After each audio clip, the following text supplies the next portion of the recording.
মহানায়িকা সুচিত্রা সেনের বয়স তখন ২১ বছর। প্রথম পা রাখলেন চলচ্চিত্র জগতে। সালটা ছিল ১৯৫২।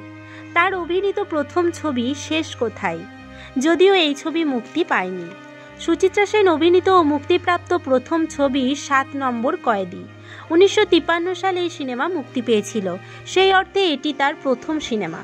১৯৬৩ সালে মহানায়িকার ৭ পাকে বাঁধা সিনেমায় অভিনয় করার জন্য মস্কো চলচ্চিত্র উৎসবে শ্রেষ্ঠ অভিনেত্রীর পুরস্কার পান।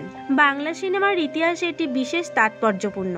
সুচিত্রা সেন প্রথম ভারতীয় অভিনেত্রী যিনি প্রথমবার আন্তর্জাতিক চলচ্চিত্র উৎসবে পুরস্কৃত হলেন। সুচিত্রা সেনের প্রথম হিন্দি সিনেমা দেবদাস। ১৯৫৫ সালে এই সিনেমার জন্য তিনি শ্রেষ্ঠ অভিনেত্রীর পুরস্কার পেয়েছিলেন। দেবদাস সিনেমার নায়ক ছিলেন দিলীপ কুমার।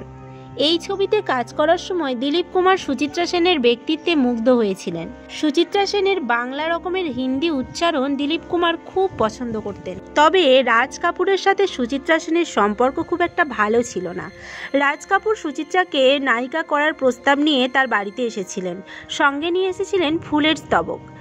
সুচিত্রা সেন যখন ঘরে এসে চেয়ারে বসলেন, তখন রাজ কাপুর তার পায়ের কাছে বসে তাকে সেই ফুলের স্তবকটি দেন এবং তার ছবিতে অভিনয়ের প্রস্তাব দেন।